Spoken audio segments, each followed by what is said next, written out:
It's about the restoration of our republic. We want to educate, encourage, enable the power.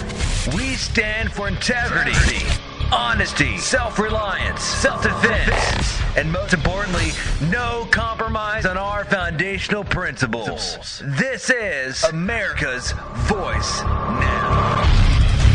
Find America's Voice Now on Facebook and at americasvoicenow.org. Here's Michael Evans.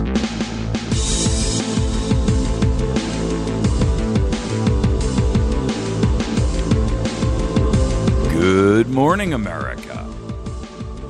You're listening to America's Voice Now. My name is Michael Evans. I will be your host this morning. Glad to have you on board. I see a ton of you folks out there on the web. Thanks very much for joining with us this morning. It's always nice to see faces all over the country. I see some folks out there up in the upper Midwest, all around the Chicago area, Detroit area. A lot of folks down there in California and Southern California. A lot of folks down there in the Florida area, all over the Midwest. I'm glad to have you on board. You know, we seem to have reached a position in our nation where we're all feeling pretty much helpless as we see the activity that's going on around us. And yesterday, or last night, I should say, the primaries were held in Virginia for Eric Cantor. Now, you guys have heard me talk about him before.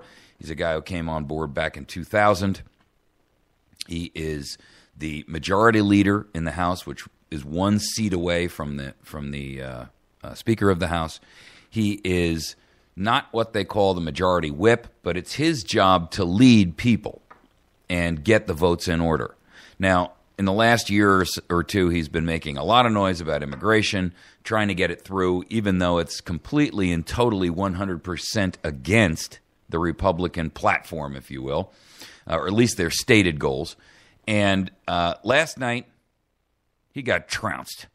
And he got trounced by a guy who spent less than $250,000 against his supposed $5 million war chest, who beat the snot out of him because, and you wait until you hear what the liberal left is doing, even the right. I mean, you got to, the mainstream media, the Ministry of Propaganda is going nuts. And I got to tell you, Congress is in a panic. This guy, David Bratt, beat the crap out of him so bad last night. I mean, it was like 66% to 44. That's a and I got to tell you, they were estimating that Bratt was going to get 25, 28% of the vote yesterday afternoon before the election began. We're going to talk about it. The topic of the first the first segment this morning is fire them all. Enough is enough. And when we complete this show today, you're going to understand exactly why I say that. Second segment, Cantor gets his due. He's out. Now it's time to arrest Obama and get the rest of these slugs out of office. No more incumbencies, ladies and gentlemen. This is done, or we are done. We only have two choices here. There's no alternatives. There's nowhere else to go. Our back is to a corner. There's nowhere to go. Our third segment, Iraq falls. No, it's not just Mosul. It is the entire nation state of Iraq that is falling under the hands of Al-Qaeda. Listen, they took Mosul airport yesterday, and they took the main city there. And as a result, and you got what you don't realize, folks, I got to tell you, this is a stunning change. First and foremost, they looted the city's central bank of $429 million. That makes ISIS, which is the arm of Al-Qaeda that they're called, at this stage in the game, probably the wealthiest terror force, I mean, above and beyond Al-Qaeda itself. They've looted the treasury. They've looted their central bank, and they didn't just get cash. They got gold, a lot of it. This is the end result of a series of treasonous actions, not only against the United States of America by our past presidents, which include George W. Bush, and Barack Obama and Bill Clinton before him and George Bush before him and all the way back for the last 100 years. This is the result of an imperialistic approach to foreign policy gone mad. The truth of the matter is, and you're going to, I'm going to hear the accusations that I'm an isolationist and all this nonsense. No, I'm not an isolationist. I'm just not a globalist. And I'm not an imperialist. I don't believe that we have a right or a business in other countries.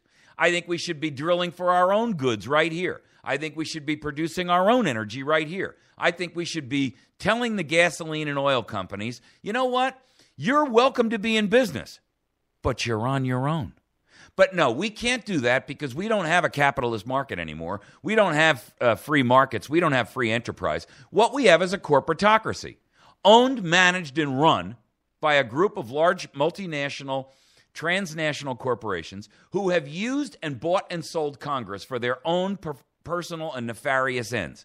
They utilize them to pass the laws. Then they utilize our federal and state and city and local law enforcement officers to enforce those laws upon us. And ladies and gentlemen, that is the definition of fascism. Fascism. People hate that word because the minute you say that word, they think, oh my God, he's talking about Nazis. There's a lot of ways to accomplish fascism, ladies and gentlemen, and that was just the most egregious example in our recent history. But fascism, as a political ideology, is the merger of corporate policy, corporations, and government against you. And that's where we stand today. You can deny it all you want. You can call it anything else you want. It's not socialism. It's not communism. It's fascism. In a communist environment, the government owns the corporations. In this environment, the corporations own the government. What don't you see about that? It's called bribery. It's called lobbying. Our third topic, or our fourth topic, illegal immigration. Folks, this is so out of control. I mean, even Jay Johnson came out yesterday and said, yeah, this is out of control. Folks, we need to lock down the border with U.S. federal troops. We need to keep them bound within a boundary adjacent to the border because the last thing we want here is those troops back on our soil intimidating us and being used as a military police force against the United States of America. But I got to tell you, the border is totally overwhelmed. These guys have to be spread across the border all the way from the Pacific Ocean down to the Gulf of Mexico, locked elbow to elbow, too deep, rifles at the ready, holding people back at gunpoint if necessary, because this is completely out of hand. The truth of the matter is, where we've gone in the last couple of years is so outrageous, so unconscionable, it's beyond comprehension. All right, let's get into our first topic. Yesterday, Obama came out and he praised Australia's gun confiscation. Ladies and gentlemen, it is time to fire them all. It is time to arrest Barack Obama, not impeach him, arrest him for crimes against humanity and crimes against the United States, for treason. Arrest him, and that's it. Get him out. And if you got to put Joe Biden in there for a temporary slot, that's fine. We'll get rid of him too. He's praising the Australian gun confiscation. And let me tell you something. If you don't know what happened in Australia in 1996, you need to know, and you need to do your homework. They declared gun confiscation, and literally hundreds of thousands, millions of firearms were turned in and destroyed by their federal government. Yesterday, one of his people came out and said Obama is looking to, quote, act administratively and unilaterally on guns. Folks, what part of this don't you get? This is a dictatorship and a coup occurring while we're sitting here talking. While you're watching this, the coup is ongoing.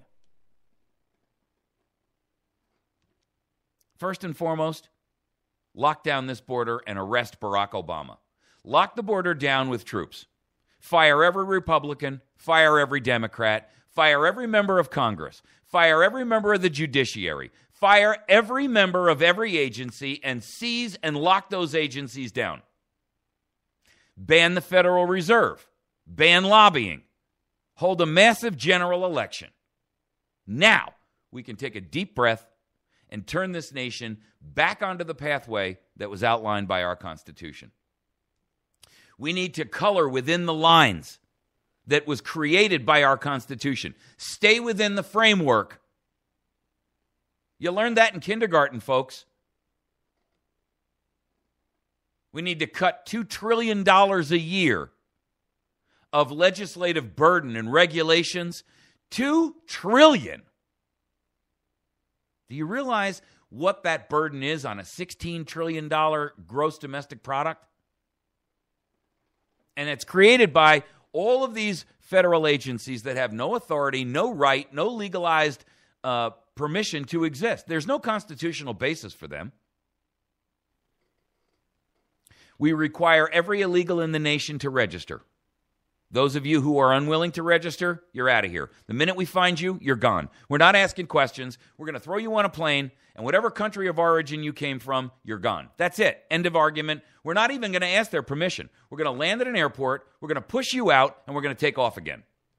That's the policy that has to be inherent in the United States of America. Let that hit the papers all over the world, instead of in the papers down in South America, in Guatemala, El Salvador, all of these nations. You know what they're talking about?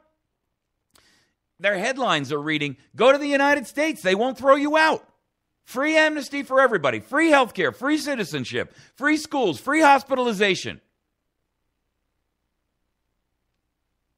free welfare. Ban anyone who is currently in office or has held office from ever holding office again. In other words, we cannot have and we cannot allow the virus and the disease of past politics to re-inject itself into good politics, the new politics. Why? Well, listen, I recognize that there's an enormous risk that some people who might have been very good candidates in the past could never run again. But here's the problem. They've been tainted. They are no longer pure. They have all the wrong motivations, all the wrong reasons, and they will be lured in by this opportunity to get back in the game and utilize the same treasonous skills that they utilized in their past historical experience. And if you say to me, well, that's not true, some of those people were good, guess what? They weren't good. It's just that history was rewritten to fool you into thinking they were. Let me tell you something. I hear these people all the time out there touting, oh, Reagan, he was the best president we've ever had. Bunk. Reagan was a traitor just like George Bush, just like Bill Clinton, just like George Bush Jr., and just like Barack Obama.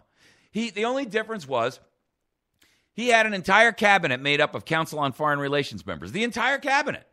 There wasn't a single person in the cabinet that wasn't. Did he stick to conservative principles? Yes. But meanwhile, he was selling our nation down the highway. Did he end the Cold War? Yes. But let me tell you something. You know, the conservative movement gives him way too much credit. We have not had a good president in the United States since long before in 1900, ladies and gentlemen. I mean, the truth of the matter is, we need people in government who are citizen legislators. Step in for one term and that's it, you're out.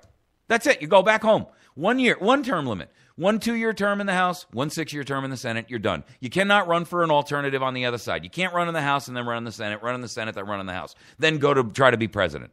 We can't have that. You know why? Because power corrupts and absolute power corrupts absolutely. End of argument, end of discussion, that's it. People who sit in jobs like that, they are predators. Don't you get it? Predators. And that's why they're there.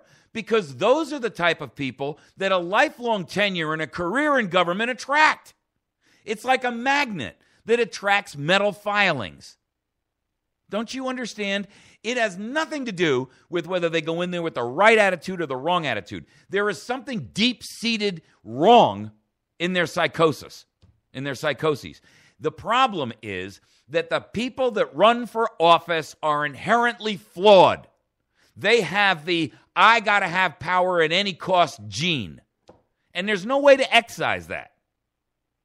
So what you have to have is a system that says, I don't really care what kind of genetic makeup you got. You're not here long enough for that gene to turn cancerous, for those cells to go cancerous. That's what the system is supposed to do. End the cancer before it gets, flush the system of the cancer. Our founders told us they had no intention that these people should be careerists. Their intent was citizen legislators. Come in for a short term, do your duty, and then go back home and become the baker, the butcher, the candlestick maker, or whatever it was that you were doing before you stepped in to do your short-term civic duty. That's it. I've heard Congress people say, well, they won't know the ropes. That's exactly right. We don't want them to know the ropes because the ropes that you will teach them are called treason. The ropes of treason. We cannot have it. I got to tell you, Barack Obama yesterday came out with this praising of Australia's gun policy. And I've got to tell you something. The minute that man declares something like that, the minute he says that we're going to confiscate guns, here's what he said. He was speaking to a blogging platform on Tumblr, right? And this is on the 10th, yesterday. He praised Australia's confiscation of firearms. Here's what he said. A couple of decades ago, and he's not even right about that because this was in 1996, Australia had a mass shooting similar to Columbine or Newtown. And Australia just said, well, that's it. We're not doing that again. We're not seeing that again. And basically imposed very severe, tough gun laws. And they haven't had a mass shooting since. Our levels of gun violence are off the charts. There's no advanced developed country that would put up with this. In other words, and this is a National Review, in other words, the President of the United States just praised the government for forcefully removing all semi-automatic weapons, i.e. a remarkable number of the guns in America and the majority of those sold today, from its citizenry. The article, I'm reading directly from the article now. Let me be clear, as Obama likes to say. You simply cannot praise Australia's gun laws without praising the country's mass confiscation program. That is Australia's law. When the left says that we should respond to shootings as Australia did, they don't mean that we should institute background checks on private sales. They mean that we should ban and confiscate guns. No amount of woolly words can change this. Again, one doesn't bring up countries that have confiscated firearms as shining examples unless one wishes to push the conversation towards confiscation. You see, here's the problem, ladies and gentlemen.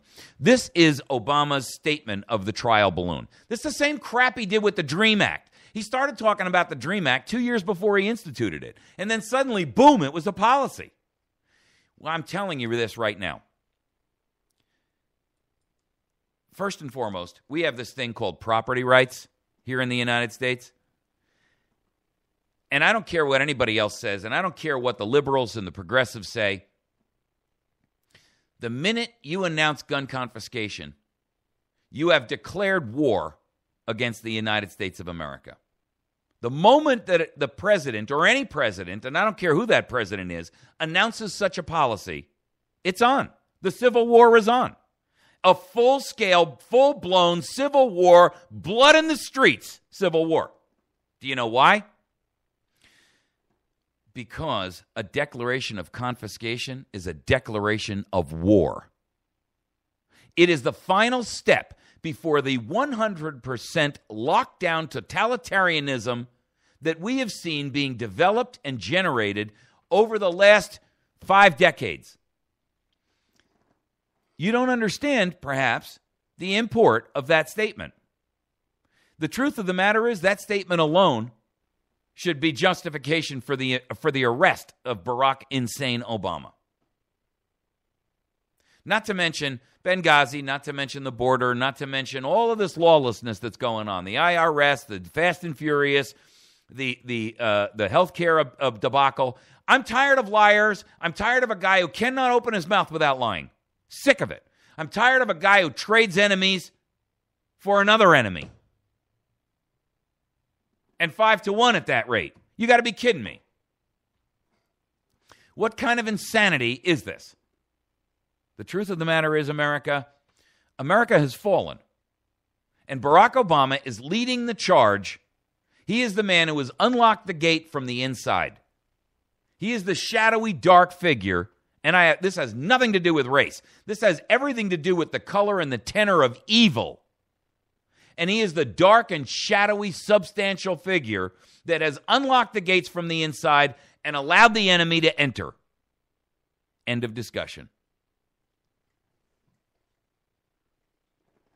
This is a pivotal moment in American history. When a president says, and he floats the trial balloon of Australian gun confiscation, you ought to know what's coming next. Did you ever read the book by Glenn Beck called Overton Window? The Overton Window, and the principle of it is that, in this window, you have the framework for everything that is open for discussion. And anything within that framework is currently accepted by the population. And the goal of these people is to constantly move that window towards totalitarianism. And they float out these crazy ideas that sound insane, but the way in which they couch them is that they slowly move them, and they move. See, the idea doesn't move. The window moves. The window moves to allow and encompass the idea. And it's a graduated incrementalism. That's exactly where we are, ladies and gentlemen. And I'm telling you that this man intends to take your firearms and intends to disarm you with only one purpose behind that: your demise. We're going to take a break. When we come back, we're going to talk about how Cantor got his due. He's out. And now it's time for the rest of America to stand up and say, you know what? We're going to arrest Barack Obama because impeachment is no longer an option. The Congress has no backbone, and he needs to go. He is a dire, direct, and immediate threat, exigent to the United States of America, the Republic, the Constitution, you, your family, your children, your parents, your town, your city, your community. And there is no ifs, ands, or buts about it. All right. We've got a minute and a half left. Make sure that you visit our friends over at American Resume Service. These are the folks that have offered to do their $200 resume package for $100 and then donate the whole $100 to America's Voice Now. You can reach them by going to AmericanResumeService.com. You can call them at 417-264-2486, or you can email them at info@AmericanResumeService.com. Make sure you see our friends over at the Battery Station. They can be found on the web at batterystation.com.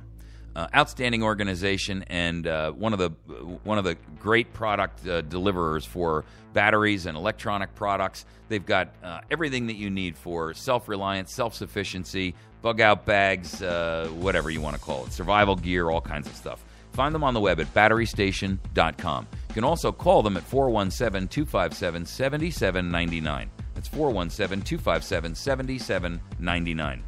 Last but not least, make sure that you visit our friends at Pizza Hut.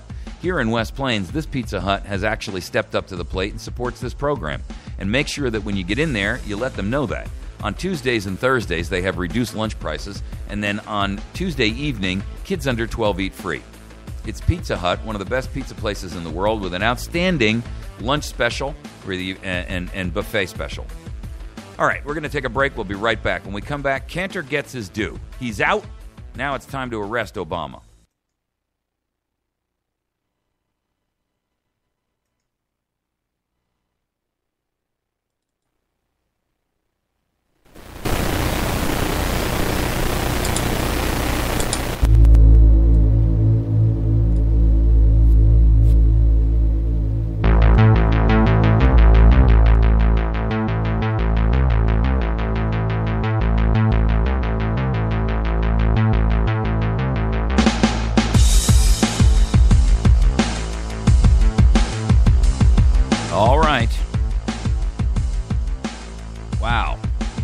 Folks, what don't you guys see about what's going on here? I mean, this is insane.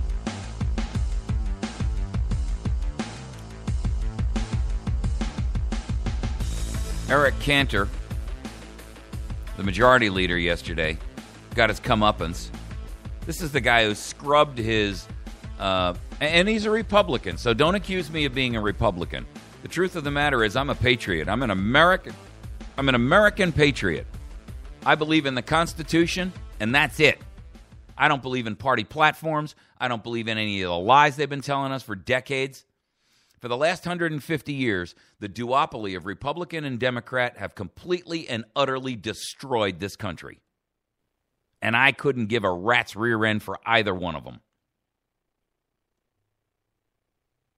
Now, the press is all over us throwing the Tea Party around. Let me tell you something about the Tea Party. They abandoned this guy. They didn't support him at all. They didn't. His name is David Bratt. B-R-A-T. David Bratt. He ran in Virginia. He ran with less than $250,000. Eric Cantor ran with $5 million. And this guy whooped his butt. 66 to 44%. Yesterday, they were anticipating that Brandt would be lucky if he got 28% of the vote, which first and foremost ought to tell you something. Anytime an incumbent is challenged by a no-name and gets 28%, who gets 28% of the vote or 30% of the vote, that's a stunning victory for the no-name, especially in this country where people don't pay any attention. They don't know what the heck they're doing. They're just voting for a name they recognize. By the way, for the record, for those of you that constantly give the refrain, but that it's not my congressman, it's all the other ones, you're operating under delusion. It is not all the others. It is yours. Your congressman is the problem. 535 of them got to go. All 535. Fire them all. Senate, House, makes no difference. That and all of their staffs. You know why? Because if you put brand new people in and you give them the same staff that Eric Cantor and John Boehner and John McCain and Lindsey Graham and Claire McCaskill and Roy Blunt have, you're going to have the same problem because those are really the people who are running the country. They're the ones who are telling these idiots how to act. They're just actors on a stage, but they're being directed from behind. And they're being motivated and paid by lobbyists who are bribing them. And that's the only thing that makes this government operate. Money. Bribery money. So you can't keep the staff from all of these traitors because the staff is treasonous. They're the ones who tell them, yeah, what the public feedback is, what our polls are telling us. This is how you should act, Mr. Cantor. This guy scrubbed his immigration stance off of his website 2 weeks ago. I talked about it. I did a show about it, or I mentioned it during a show. Because he knew. He knew. Now, 2 weeks ago, it's funny, and it's insightful. I was listening to an interview last night. By the way, Sean Hannity did an interview and spoke to this guy. They're trying to call him some kind of a right-wing extremist kook and all of that. Let me tell you something. This guy has perhaps one of the most articulate arguments I've seen. And you know what he said?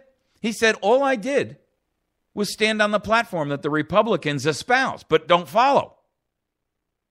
Now, yesterday, Salon is ultra far left. I mean, these guys these guys are like they praise PETA.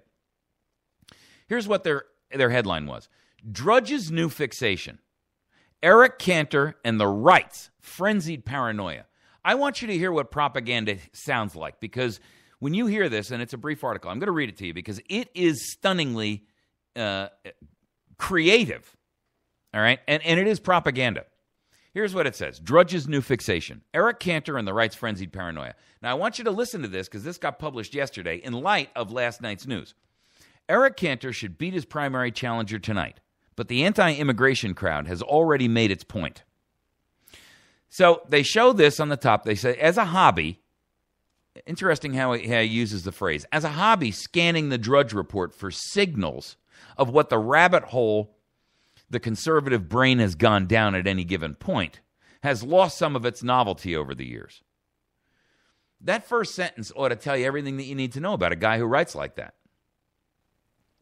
Still, it was hard not to notice this morning that Drudge, in the prime upper left real estate of its site, had listed a full 14 links regarding immigration and a supposed impending push for amnesty among the House Republican leadership. Personal favorite of mine, kids complaining burritos they're being fed are making them sick. That was the headline used. Now, let's just analyze this for a quick moment. Drudge did have 14 headlines up there yesterday, all about immigration, because everybody in the country except the Ministry of Propaganda that's trying desperately to keep you, including Fox News, I might add, from knowing what's really happening on the border and that we are under assault. This is a flippin' invasion, ladies and gentlemen. The truth of the matter is, we are seeing an unprecedented torrent of these people pouring over the border. This guy's trying to minimize it and make it seem as if it's all conspiracy theory talk. It's not conspiracy theory. We're using the words of the traitors themselves. So he goes on to say, what gives on this sleepy Tuesday? We learned last week, after all, that the House wouldn't hold any immigration-related votes in June. That leaves the leadership a few weeks in July to pass the unicorn-like secret amnesty that's not in its interest to pass. Why is it so vital to whip up the conservative base about immigration reform on today of all days? Maybe something about Tuesday, primary season. It's a Tuesday during primary season. Oh, we get it. House Majority Leader Eric Cantor's primary is today. Cantor is facing a challenge from the right in the form of a little-known college economics professor named David Bratt. Bratt has taken all the easy leadership sellout hits on Cantor, such as his support for raising the debt ceiling, meaning Cantor's support. If you're wondering why a college economic professor would criticize someone for raising the debt ceiling, it's because Bratt is what we'd call a special economics professor. He's the director of something called the BB&T, Moral Foundations of Capitalism, at the Randolph-Macon College, funded by a rich nutter who doesn't think the kids are reading enough Ayn Rand these days. This guy is a professional journalist, or is he a propaganda minister? I mean, I'm asking you. What? Where is the basis for this kind of writing being published in Salon? This isn't journalism. This is a hit piece, propaganda piece of trash. You see, here's the problem, folks. And this guy Jim Newell, he's the author, by the way. You got to realize exactly how far down the rabbit hole these traitors have gone, and how far and how desperate they are to attribute or to malign or insinuate or injure or doom or whatever anyone on any side that is not part of the liberal diatribe and the diarrhea that pours forth from these people. You don't have to be a rocket scientist or have a history or political science degree to realize what kind of a piece of trash this is. All you've got to do is read it yourself. And the simple truth is that with the way this guy has written this thing, it is literally an attempt to, and listen, he couldn't be more wrong. Proof positive was Cantor got his butt kicked 66-44. 66-44. Now,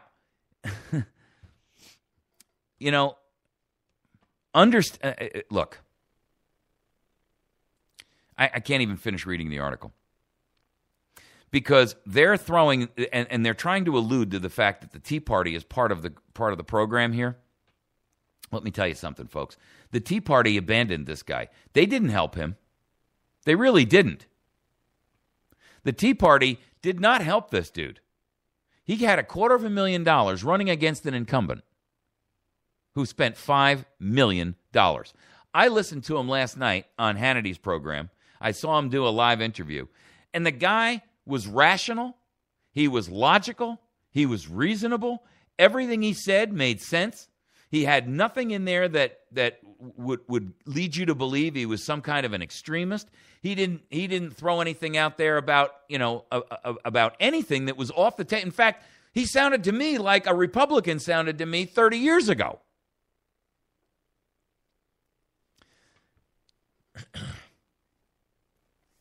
This guy, Jewell, who now has egg all over his face because he made a prediction that Cantor would come out of this on top.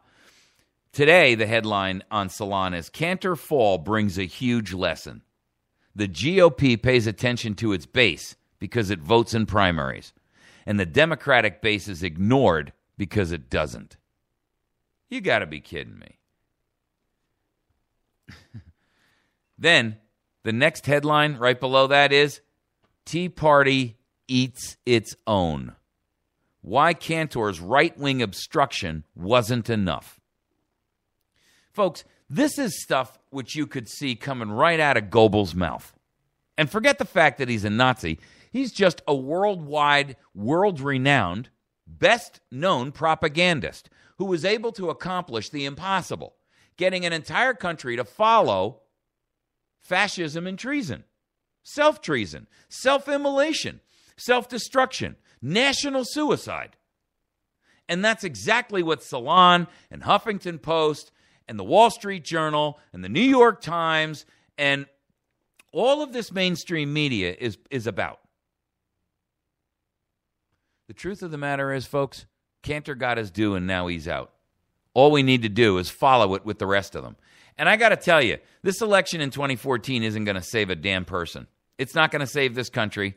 Even if we were to be able to oust every one of them, the truth of the matter is, until you get rid of Barack Obama and place him under arrest, we're doomed as a nation. We cannot have 2.5 more years of this guy. We cannot. He needs to be arrested and removed from office.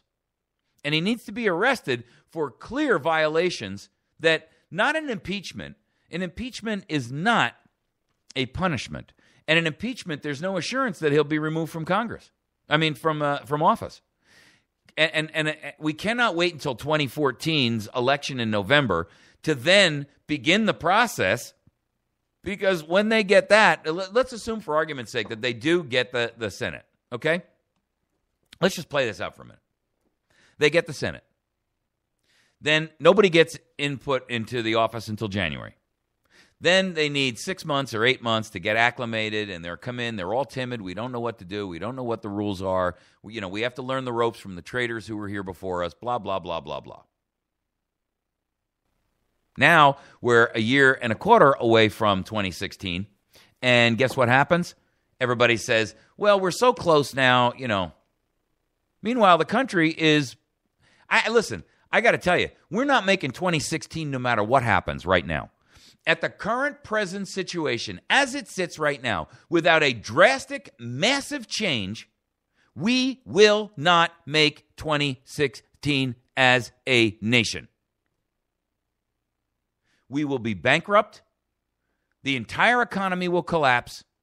We will be overrun with illegals. And that's assuming we don't have some kind of a false flag to generate and motivate the government to institute martial law. I'm not a crackpot conspiracy theorist. I'm just a pragmatic realist who's looking at the future, and I see exactly where the road goes. That's not conspiracy theory, folks. This is just an observation. I'm an observationist. I'm a forward observer. That's it. And you know what? I have plenty of history over the course of the last 70 months to make my case. And I have past history over the last 25 years to make my case. I have history over the past 100 years to make my case. This is not a conspiracy theory. This is not some right-wing extremist. I'm not right-wing. What I am is a constitutional American citizen. I believe that the Constitution has been shredded, demoralized. We no longer honor or follow it. We have a shadow government running and operating our nation. It is a government of fascism. It has been in place for decades. Only now is it showing its face. The mask is being removed, and you're beginning to finally see it. That, ladies and gentlemen, is the truth. And everything else that you hear, everything else that the mainstream media feeds you, everything else is propaganda, whitewash, and lies. It is brainwashing and intimidation. It is intended to get you to go back to sleep and not recognize the danger right in front of your face. We live in a fascist corporatocracy. Corporations and the multinationals, the transnationals, have been owning, bribing, and abusing us, utilizing our Congress and our military for decades now. This isn't news. Now the only question is, how far can it go before they recognize that we recognize, so then they got to shut the fist, the steely iron fist of totalitarianism. And I don't care what ism you call it. It makes no difference to me because I know what it is, irrespective. The definition fits, irrespective of what word you type on top of it.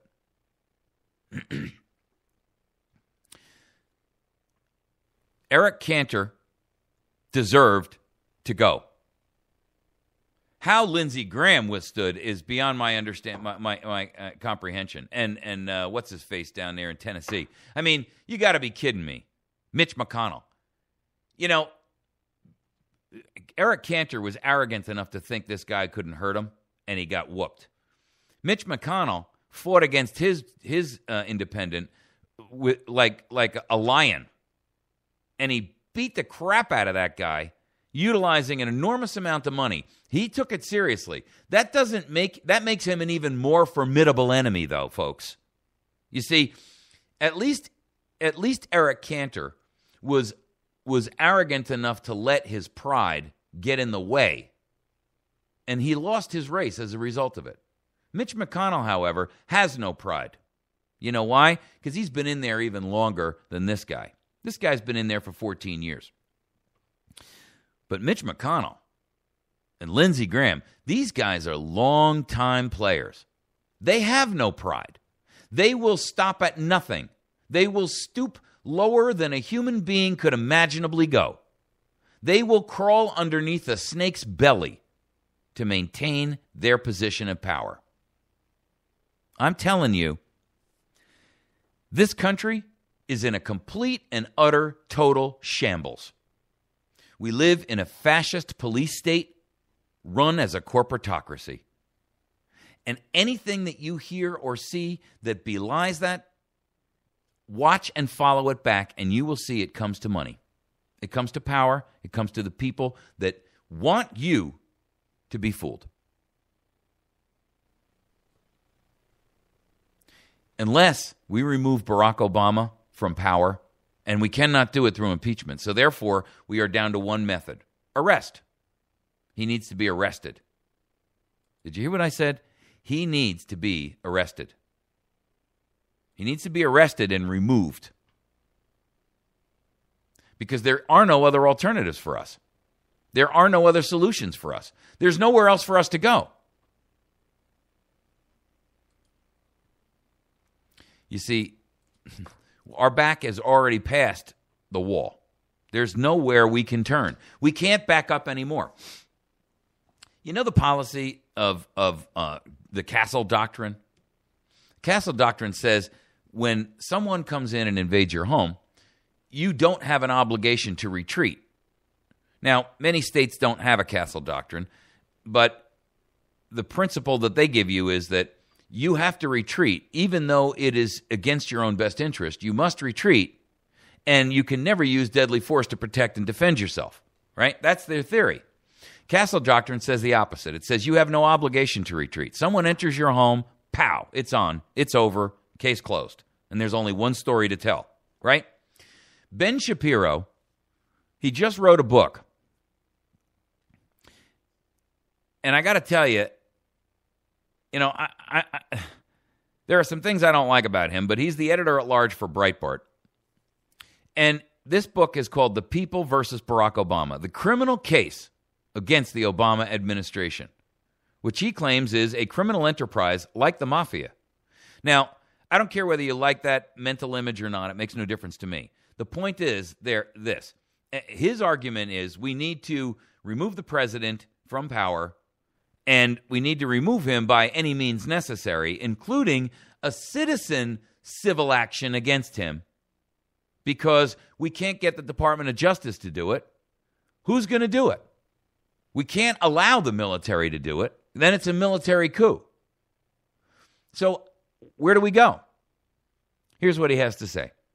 There are multiple charges. I mean, everything from Benghazi, which there are violations of the Espionage Act and the Arms Export Control Act, to the IRS, in which there are violations of IRS law, to witness tampering on multiple counts. There are tons of charges that can be brought against the Obama administration.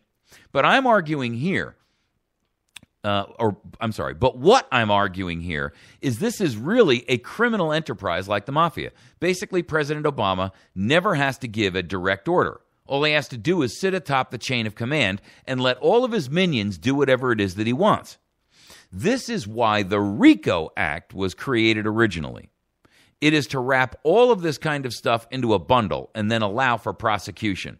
That would mean Attorney General Eric Holder would have to do something. Now, the truth is, you and I, all of us know that's never going to happen. Eric Holder is never going to prosecute Barack Obama. That's like asking a child to prosecute his mother. It ain't happening, folks. And if it does happen, it will be a sham of an operation intended to fail. I mean, a prosecution that would be sabotaged from inside, like a basketball player who agrees before the game to take $25,000 to throw the game, like a boxer who agrees that on the 8th punch I'm going down, even if the only glance is off the side of my chin. Here's what needs to happen. Here's what needs to happen. A citizen's grand jury that needs to get before the Supreme Court and obtain an indictment, a criminal and civil indictment against Barack Obama, and have him arrested. Now, look, I know a lot about the law, but I'm not a legal scholar by any stretch of the imagination. But I got to tell you, there are some very, very good legal people here in this country. And if it is not within the boundaries of the law to accomplish this in some way, shape, or form, then it's going to have to just be a massive civil disobedient uprising that says, we're done. We're done. Okay, you want to leave him in office? That's fine. But we're taking all the power away because we're stopping the flow of money. Have a nice day. You all do what you want, but you're not going to spend our money to accomplish our own demise.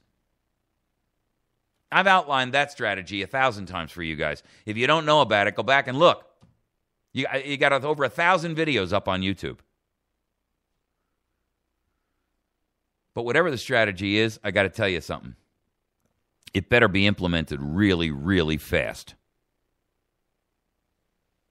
I can't tell you how fast I mean. I mean like before this radio program is done. Before you stop watching this video in 2 minutes and 25 seconds. That's how fast. Our nation is just finished. And the only thing that we can do at this point is attempt to restore it to a semblance of lawfulness. There is no operation of law. There's no rule of law anymore. Nowhere. Only when it applies to you. And then it's really not law.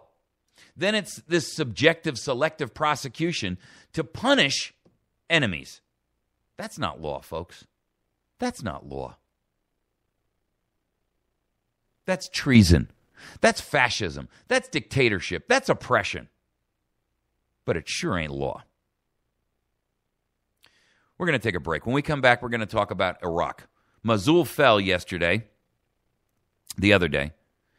With the seizure of the airport, they got U.S. fighter jets, they got choppers, they got ammunition, heavy weaponry, artillery, and yesterday they robbed their Federal Reserve Bank, and they got $429 billion, including untold, unaccounted amounts of gold. And by the way, guess where that money came from? That was our money. That was our money, ladies and gentlemen. That was money the United States had put up. That's not money Iraq had. Iraq had nothing. Saddam Hussein looted the country of $50 billion, which has never really been recovered. That was our taxpayer money.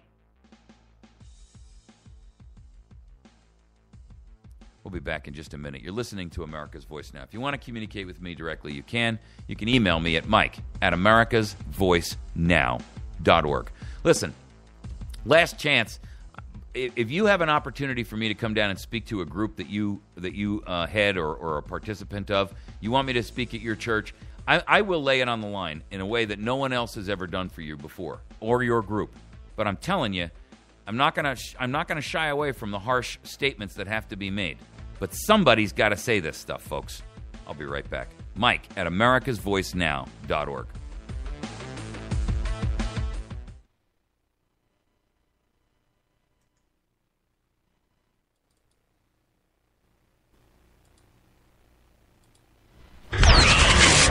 It's about the restoration of our republic. We want to educate, encourage, enable the power. We stand for integrity, honesty, self-reliance, self-defense, and most importantly, no compromise on our foundational principles. This is America's Voice Now. Find America's Voice Now on Facebook and at americasvoicenow.org. Here's Michael Evans.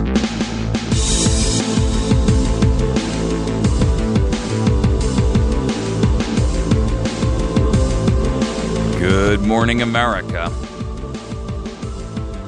You're listening to America's Voice Now. My name is Michael Evans, and I am with you this morning. You're joining us in our third segment this morning, and you have to just bear with us. We've been hammering away at the issues of firing all of these folks that are currently up there in Congress, and I'm not just talking about Congress people. I'm talking about the entire system.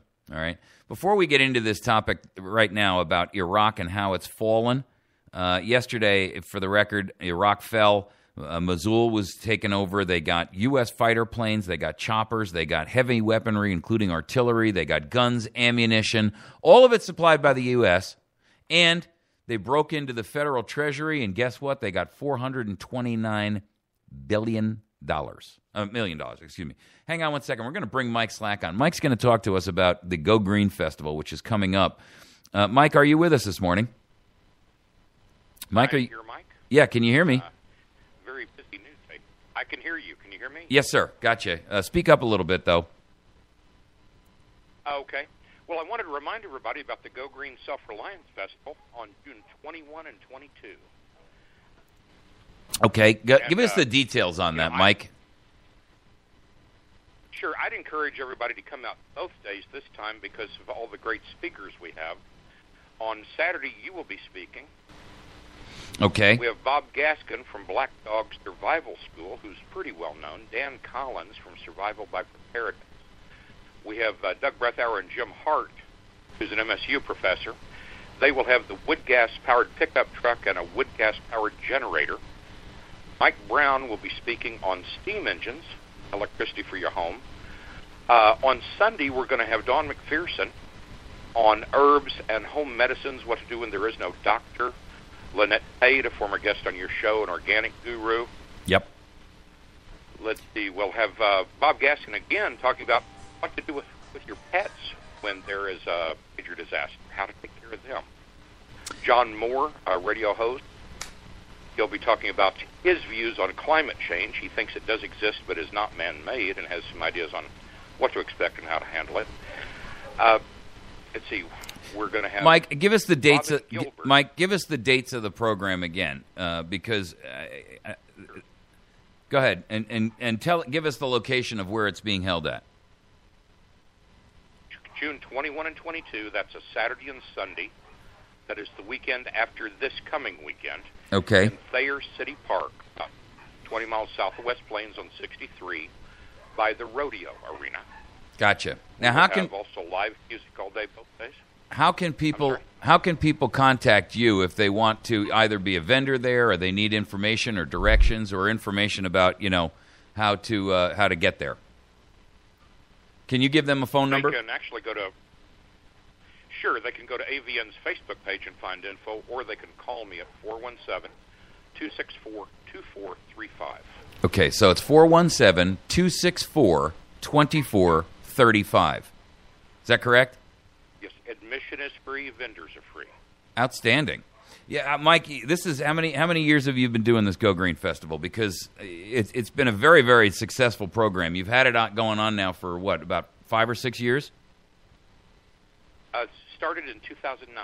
Okay, so and I remember, or I recall last year you had a group of really neat people there, including the guy with the wood gas. Now I understand they're going to come with a different vehicle this year, but this is a vehicle, folks, that runs on wood. There's no gasoline associated with it. It literally runs on wood, or it can be toggled back and forth between gasoline and wood. Actually, in fact, I got a ride in the one last year. Sorry, you're on a cell phone, Mike, and you're fading out there. Well, our phones have a little bit of a problem, but it's an old technology that's been modernized, and it's great as a backup for making electricity or powering a vehicle. Right. Great. Well, all right, Mike. We'll see you on the 21st and the 22nd of June. I'll be down there to speak on Saturday. Whatever schedule you set up for me is fine with me, and I'm sure that this. We'll schedule on AVN at the Facebook page. Outstanding. I'm sure this program will be just as successful as prior years. So that's great news. Thanks very much, Mike, for joining with us. Appreciate it this morning. Folks, that was Mike Slack. He is and I apologize, he was on a cell phone and having a lot of trouble there.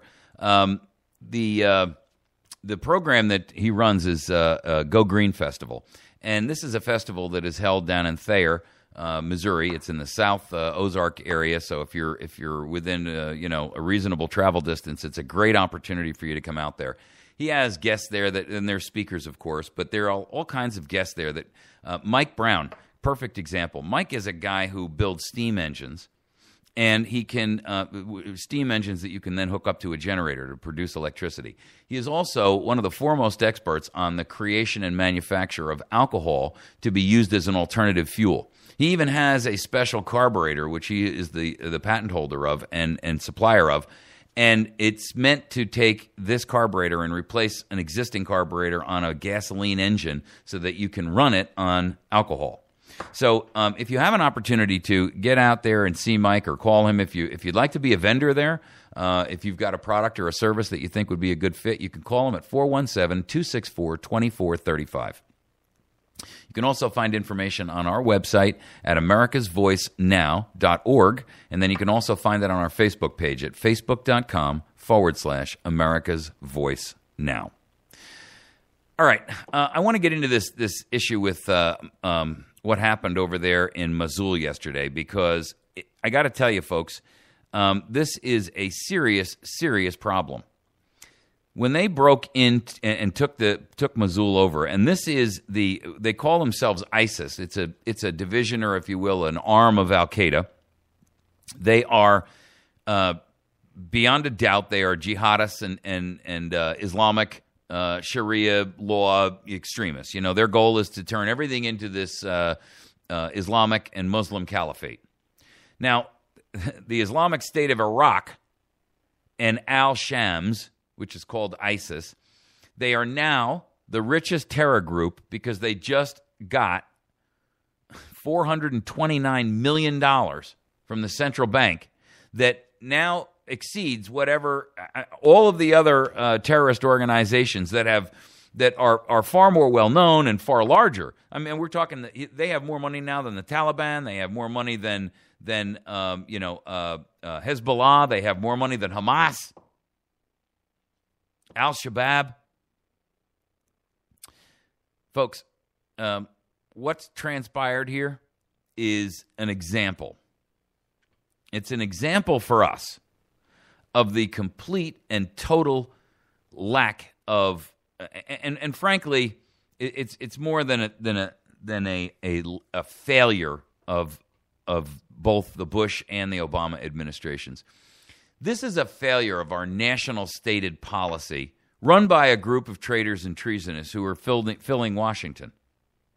This is a long time. I mean, look, we've had this imperialistic attitude, and we've been operating it as a national policy now for decades, since World War II, frankly. It's time for America to worry about America first. And that, by the way, includes our southern border, which we're going to talk about in our last segment this morning after this one. Here's the problem. We are so busy running imperialistic injections of fake democracy into foreign nations that, and it's not real. All it really is doing, folks, is enable, and it's engendered and created by I want to say the Federal Reserve, but it isn't the Federal Reserve. It's the federal system, or the Federal Reserve, or the central banking system, and the International Monetary Fund, and the globalists who control these organizations. Listen, they don't give a darn about democracy. They don't care about somebody with ink on their finger. Did they vote? These people, as far as they're concerned, they are the chaff, not the wheat. They couldn't care less about that. Mosul has fallen under terrorist control. They don't even care about that. The only thing they care about is, can they destabilize the world to a point where the phoenix of terror and treason and oligarchy rises from the ashes of liberty in the United States and freedom in the United States, and in all these other foreign countries, whatever government they've got, whatever their situation is, as long as they destabilize it and tyranny rises from those ashes, that's all they're concerned with. Their goal is a worldwide, universal, one-world government that they're in control of. Their goal is the massive, and when I say massive, I mean, we're talking about 3/5 of the world's population, the decimation of humanity on the earth. Because 7.5 billion of us is too many. 1.5, that's a doable number for them. Because that's enough people to produce, that's enough people to be able to maintain, that's enough people to be able to easily control. And what you've got in these situations is the globalists are engineering and fomenting revolutions and destruction and chaos and death all over the world. Do they care about people in Iraq who are voting and have to walk around with ink on their finger, which then makes them the target because they voted? Do they care about people in Venezuela and Brazil? Do they care about people in Russia? Do they care about individuals, families? Do they care about your business?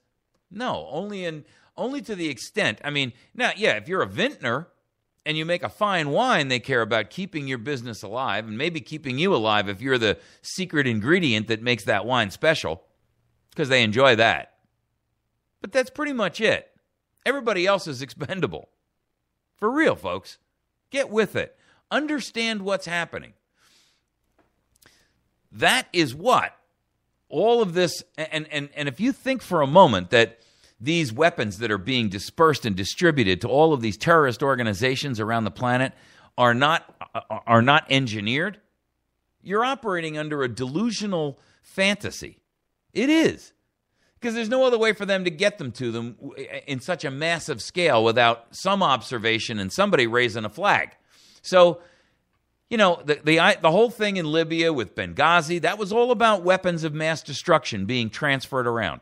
No, not weapons of mass destruction as in nuclear.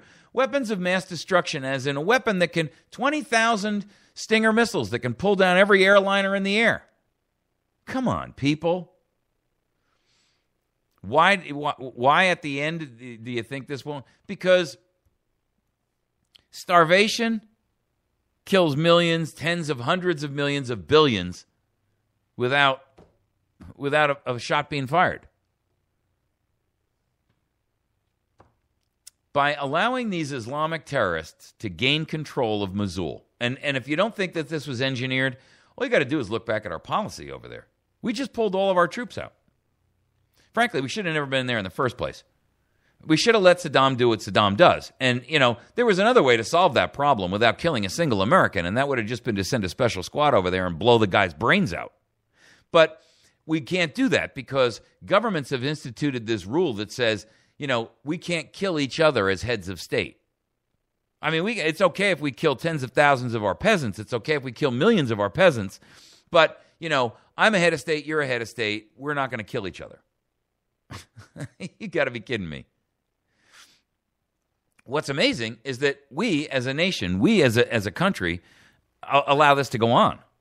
If they really didn't like Saddam Hussein and his moves and the things that he was doing to his own country, which were horrific, the guy was a monster, no denying it.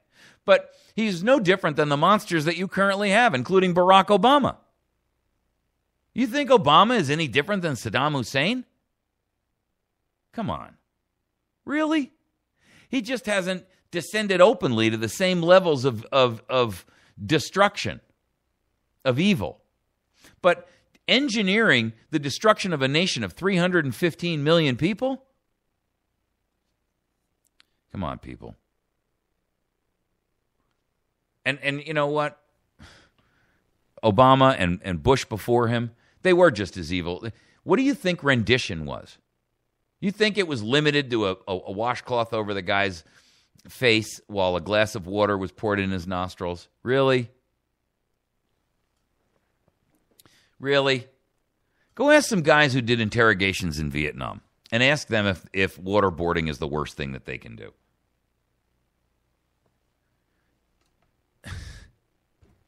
It's amazing how naive people are, especially our people. I mean, we all believe that this grandfatherly-like Uncle Sam is out there doing all the right stuff. He's doing none of the right stuff. Now they have fighter planes. Fighter planes. Helicopters. Artillery. Weaponry. Ammunition. Heavy weapons. Do you know the implications of that? Do you understand the implications of all of this weaponry out there? Not to mention $429 million in gold and cash, which, by the way, was our money because they don't have any. All they've got is oil, and we've pretty much prohibited them from selling that. And by the way, as I recall, when this all started, we were told, we were going to get reimbursed by the first sales of that oil. Yeah, right. Did that ever happen? No, and it was never intended to happen. It was all a lie to get you to buy into it. 500 billion Iraqi dinars, that's $429 million, or 256 million pounds, was looted. They've stolen the millions from numerous bank accounts across Mosul, and a huge quantity of gold bullion is believed to have been stolen as well. So now you have what is clearly a dangerous and not, I mean, look, ISIS, Al-Qaeda, Al-Shabaab, Taliban, their risk to us domestically here in the United States is pretty nominal. If we secure our border, which we're going to talk about in a moment. But they can wreak all kinds of havoc all over the rest of the world. The truth of the matter is, we are trying to play corrupt policemen, and it doesn't work that way. Being a policeman only works if you are an honest broker. And we, ladies and gentlemen, are anything but an honest broker.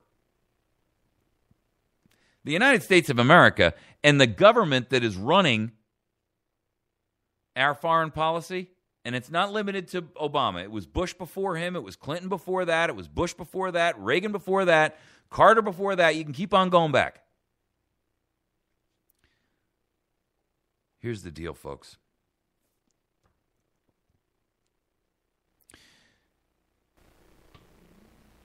This is not a war that, frankly, we should have been involved in the first place. And now,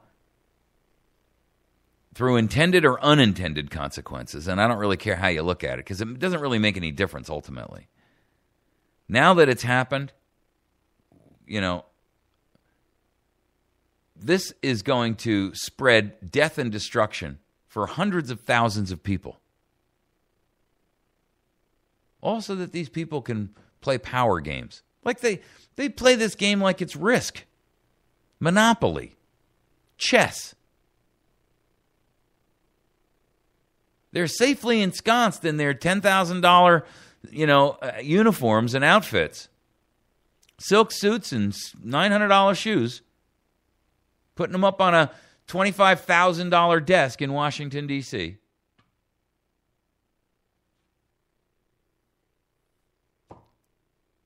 And now they have heavy weaponry. They have Fighter jets. Fighter jets. Now, do they have the skill to fly them? You bet somebody does. Somebody does. They have helicopters. They have artillery. and you know, if you look over next door at bordering Syria, they still have the chemical weapons that we've never taken away from them. Despite all the promises of red lines and all the rhetoric and the nonsense and the lies from the liar in chief, they're still holding on to, 60, 70% of that. What do you think you can fire out of an artillery piece?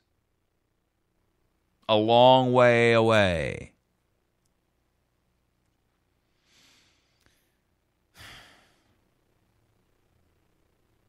The State Department says they're deeply concerned. You know, every time I hear the phrase deeply concerned, my blood pressure goes up by at least 6 points. Because it's code word for we're in trouble now that the American people found out. The truth of the matter is the American people are unwilling to do what needs to be done. And I'm not just talking about getting rid of a piece of crap like Eric Cantor in a primary. I'm talking about saying, you know what? We're on a national strike and we're finished. And we're taking all the money back because we're just not going to participate. We're not buying anything. We're not paying our taxes. We're not paying our mortgages. We're not paying our car payments. That's it. We're done. We're finished. We're on strike. End of discussion. End of argument. We're going to starve the beast and bleed you off.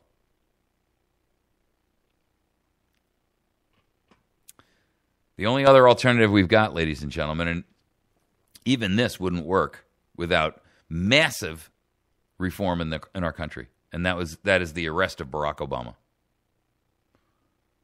And if we do the strike first, then a consequence of that has to be the arrest and removal of Barack Obama for crimes against humanity, crimes against the United States, crimes against the world, treason.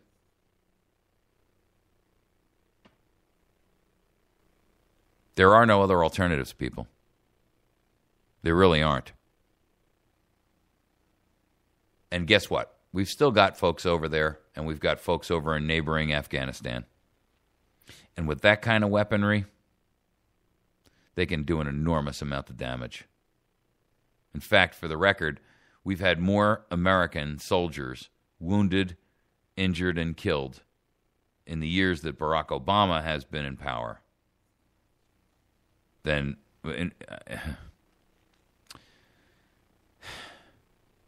See, this is just all a sham. We're going to take a break. When we come back, we're going to talk about illegal immigration because there is a problem with illegal immigration here. We have to lock down the border with our military troops.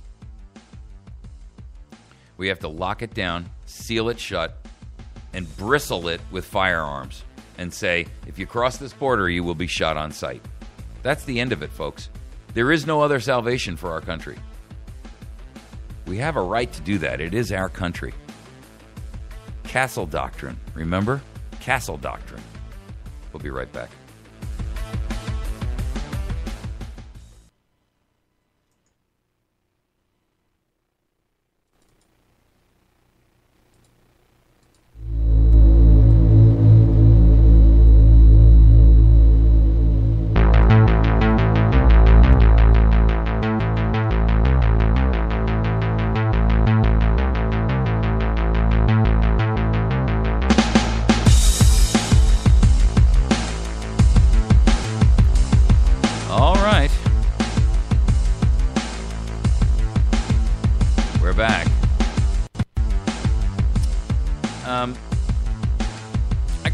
Something, America.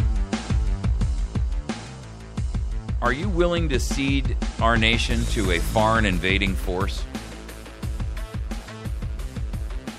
What do you mean you say you're not? What do you mean? You are. We are ceding our country to a foreign invasion force. Did you hear what I just said? Our nation is being stolen from us by a foreign invasion force. You could disagree if you want, but you can't change the facts. The people that are pouring over our borders look at us as with utter disdain. We are nothing but a sponge to be leached from for their personal gain. There's a photograph which I posted up on America's Voice Now and on our Facebook page this morning that shows a group of illegals who are standing here giving us the finger, grabbing their crotches. That's the kind of disdain that they feel for us. Now, are they all that way? There are mothers and babies coming across this border that don't use that kind of body language. But I got to tell you, you see, it doesn't make any difference. We are under no obligation to. I'm going to draw this analogy for you. You live in a town, and there's an earthquake, and all the bridges collapse, and there's no more way for transportation to get in and resupply your community. And you've been wise about taking care of your family, and you've put aside a significant portion of goods and products to take care of your family for a 6-month period. Now, there are a group of people in your community who have not taken care of themselves, and they have not looked after themselves. Excuse me. And they know that you're sitting on a cache. There won't be any help coming for 3 months, for the period of winter. And you know that if you try to take care of everybody, your food won't last 2 days. Are you entitled to defend it?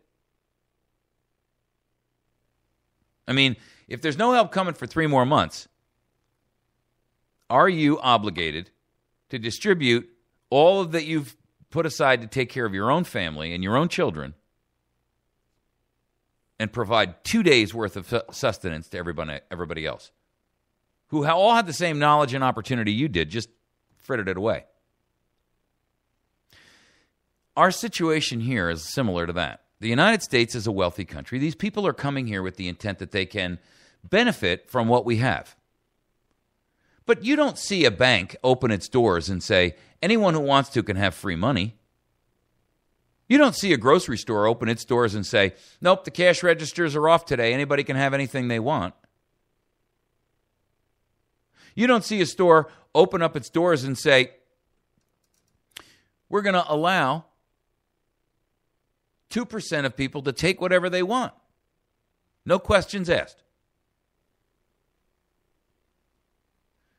You cannot commit suicide to help someone else. You cannot immolate yourself on the altar of altruism to save someone else. Especially someone you don't even know. Especially someone who looks at you with utter disdain. Especially as someone who looks at you as a target. Someone or something to be fleeced.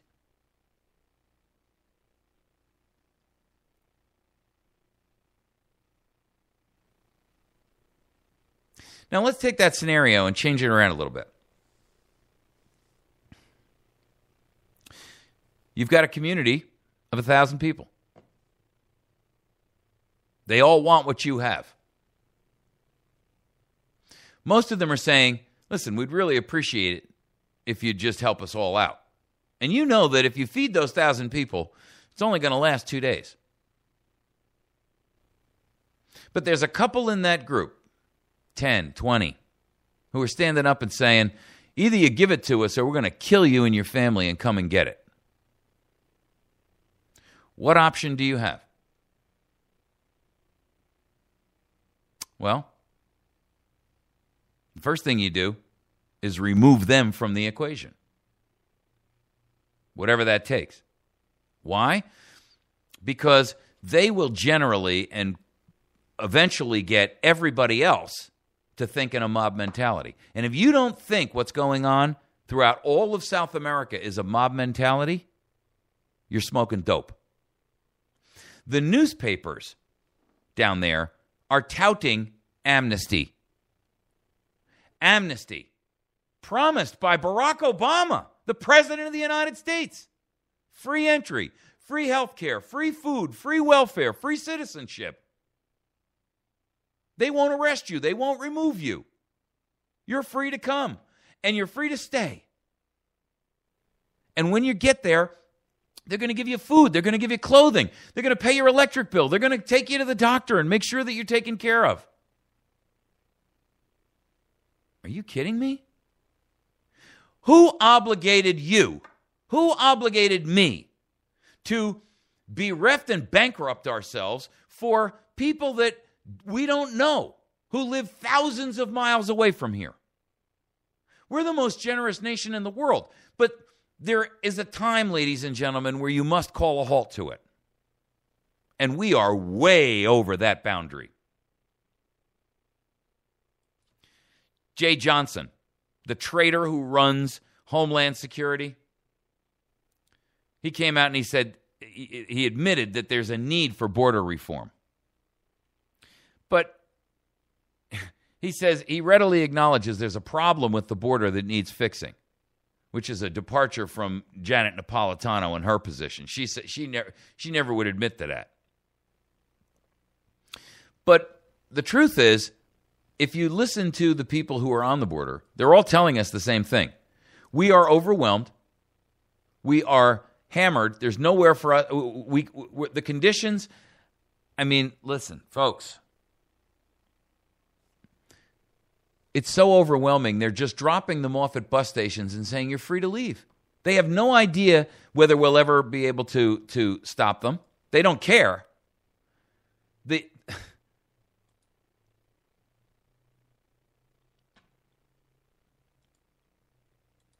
simple truth is, Barack Obama is transforming our nation, and he's doing exactly what he promised he would. Fundamental transformation of our nation. And it's time for him to be arrested for it.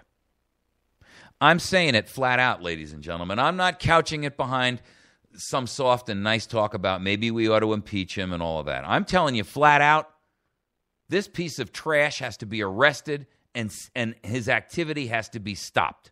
That's what you do with a dangerous criminal. Not because you want to hurt him, because you want to prevent him from hurting others, hurting someone else. That's why you take drastic action to remove a dangerous predator from the community. Not because you want to hurt that person, not even as punishment, but as a protective measure. And here's the problem. You're never going to impeach Barack Obama. You won't. Even if they get the Senate back in 2014, you will not impeach Barack Obama. There won't be enough time. It takes years. And that's assuming everybody's on board, and they ain't. I'm going to tell you something right now. Either this nation locks down its borders with military and lines them up with weaponry that says, if you're found crossing the border, you will be terminated. We don't have an alternative, folks. It has to be look, it's reached critical mass. We cannot take them in. I mean, if you want to try to do it non-violently, then the only thing you can do is trap them, literally throw them in the back of a vehicle, haul them to an airport, and go drop them off. Wherever they came from. Identify what country they're from, pull up to that country, fly into an airport, open the door, push them out onto the jetway, shut the plane up, and leave. That's it. Let their government deal with them. They're not our problem. I don't want to be insensitive, but I don't want to see my kid die starve, bankrupted, my business destroyed, my healthcare system ruined, my fiscal welfare system ruined for my own neighbor who I know is really, truly hurt and needs it, over somebody I don't know, who not only that, looks at me with utter disdain and disrespect and absolute unmitigated hatred. What's so hard to understand? I don't know who you can attribute the quote to that says, charity begins at home. But it begins at home. And I got to tell you, unless we are prepared to seize and lock that border down, and I mean lock it down tighter than a gnat's rear end, we can expect that this influx of people, and it can't just stop with that. It cannot. Our immigration policy has to be very clear. You've got 1 year to register, and if you are unwilling to do that, and we catch you here after that registration window is expired, you're done. You're out. We're just taking you, we're throwing you on an airplane, and we're dropping you off wherever you came from. And by the way, that doesn't account only for the people in South America and Mexico. That accounts for everybody in every foreign country. I don't care where you're from. You overstay your green card, you're out. Your visa, you're out of here. And I don't care if we're going to take you back to a country where you're tormented, or because you know what? We don't believe it anymore anyway. There are truly very few countries where someone is legitimately escaping. I mean, if you're telling me that you are entitled to special political asylum because you're gay, and if we send you back to Russia, Putin might smack your little weenie with a ruler. You know what? I'm sick of it. I don't care. I don't care.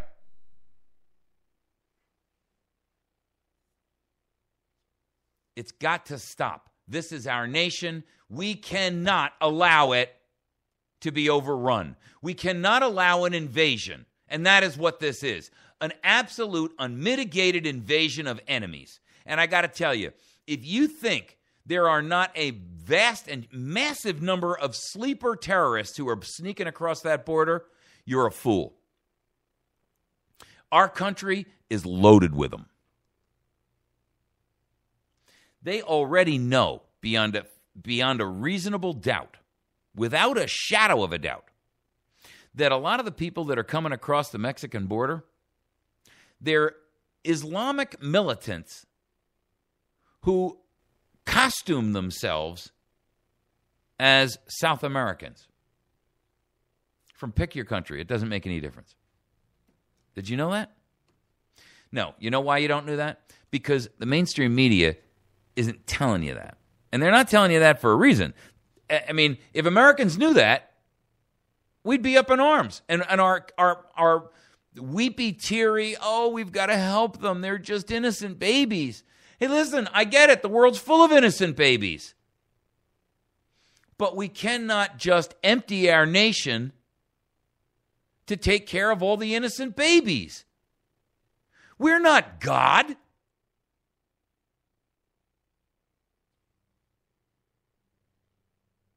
And the truth is, these people who call themselves our leaders, they don't have a right to play God with our lives and our future.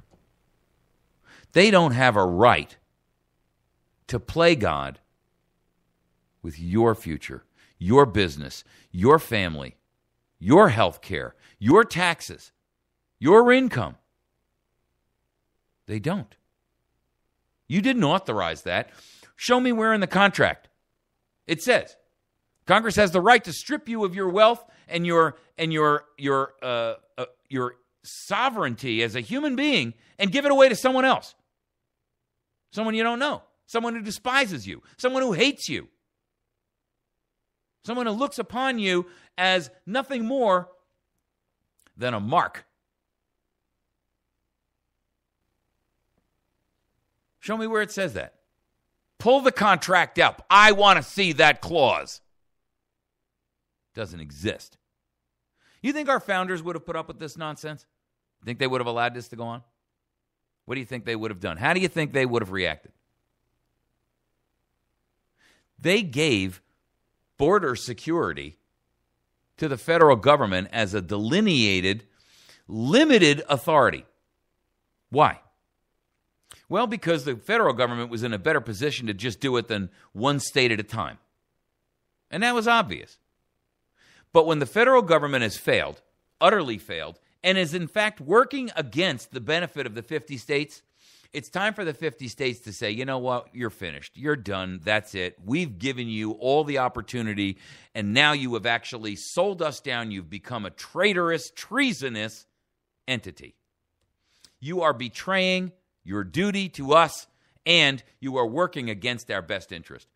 You don't believe that's true? Ask Texas and Arizona. Ask Oklahoma. They're dumping them all over the country.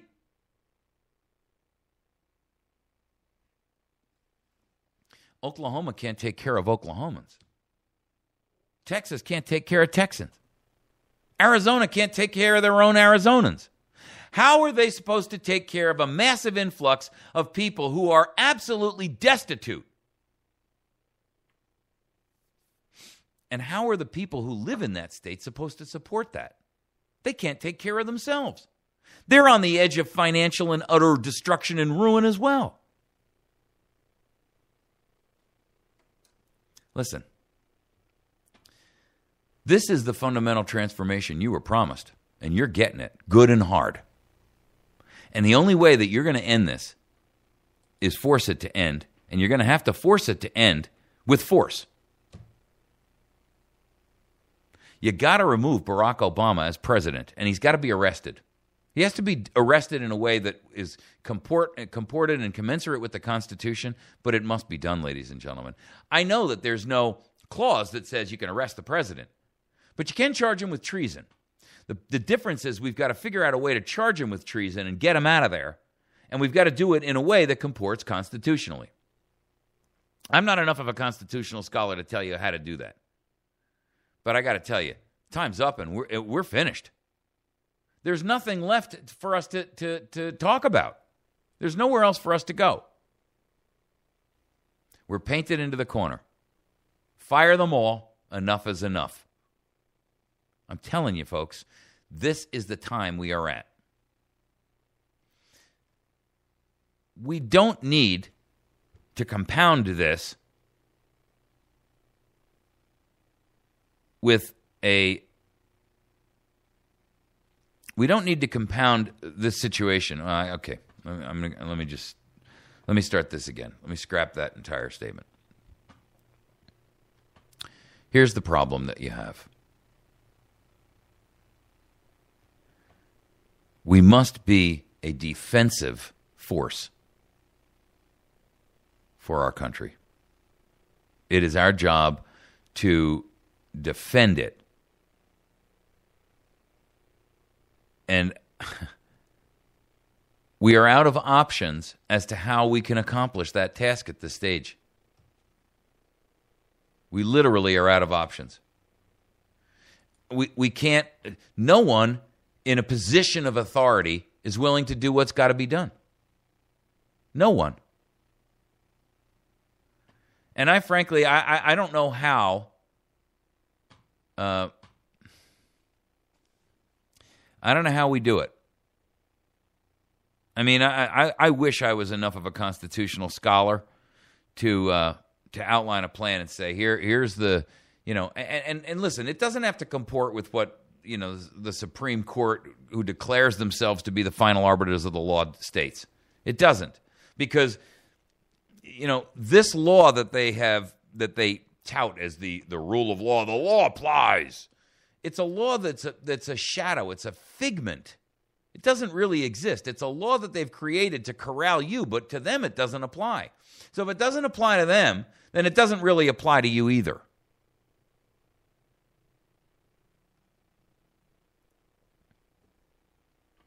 It does not apply to you, folks. You see, they always want the top-down example until it applies to you taking responsibility for your own survival. And that's the fight we're in. We are literally at a point of survival. And that's all that's left to us. Survival of the fittest. We're either going to as this nation be survivors or I don't know. I the alternative is to just capitulate, lay down, and let them just do it. I'm not willing to go that way. You can if you want, but stop watching this program then, because I can't take that. I can't and I won't. And I don't think most of you listening will either. All right, folks, we're going to wrap this program. I got to tell you, though, I don't know where we're going to go from here. I'm open to suggestions. You can email me at mike@americasvoicenow.org. But, we need a way to remove this man from office, and arrest is the only thing I can think of. Arrest for treason, because there's no time for impeachment left. All right, make sure that you visit our sponsors, including American Resume Service. You can find them on the web at AmericanResumeService.com. You can call them at 417-264-2486, and you can find them via email at info@AmericanResumeService.com. What they do is take your existing resume and they either rebuild it or they recreate it. And if you're in a position where you need a job just to be able to get out there, listen, I don't care if you need a job just long enough to gather some resources together for what's coming, folks. If you are sitting there unemployed and you have been unemployed for a long time or even a short time and you're out of resources, that's exactly what they want. That's part of this fundamental transformation. The best thing you can do is get yourself employed, gather some resources together, and then use it exclusively for preparing for yourself and your family. I mean that, seriously. And you can accomplish that with a good resume in a way that you wouldn't be able to. And listen, it doesn't have to be the greatest job in the world. I don't care what it is. But you got to have something. AmericanResumeService.com. info@AmericanResumeService.com. 417-264-2486. Visit our friends over at Battery Station, batterystation.com. All one word, batterystation.com. They carry all kinds of products, including every battery that has, to my knowledge, that's ever been made. There's hardly a battery I've seen that they do not carry. Some of the older cell phone batteries and stuff like that, they even have some of that. But in addition to that, they have flashlights and they've got cordless phone batteries, desktop and digital camera batteries for laptops. They've got batteries for printers and all kinds of things. They have all kinds of electronic gear as well, including flashlights. They are one of the biggest distributors for ham radio, marine batteries, and things like that. Data handheld batteries. Pretty much whatever you need. They got every flashlight that you can imagine. There's almost nobody. They've got Pelican cases, Pelican flashlights, OtterBox cases. They've got these great waterproof cases. If you are building a bug-out bag, get a hold of Kevin and ask him for the 3-case special he's got. He's got these 3 OtterBox cases that are 100% waterproof, and they come in 3 different sizes. And when you buy this group of cases, they're ideal for things like a medical case. They're ideal for things like a fishing or a fire starting kit. They are ideal because they're completely waterproof and they're hard-sided. So if you have a need for specifically being able to keep something protected and waterproof in your bug-out bag or in your survival kit, this is it. Get a hold of Kevin. Call him at 417-257-7799. Ask for Kevin and tell him Mike from America's Voice told you to ask about the triple OtterBox case. He'll know what I'm talking about. He's got a great deal on these things. You will not be disappointed, I promise you. And you can't touch them anywhere else for that kind of money. All right. Visit our friends at Pizza Hut. Tuesdays and Thursdays, they have reduced lunch prices. Tuesday evening, kids under 12 eat free. It's family night. You can go to any Pizza Hut in the country, but this Pizza Hut in West Plains, that's the one where you want to go. Let everybody know that you've heard about it here on America's Voice Now. And if you can support us in any way, please do so. We are way upside down.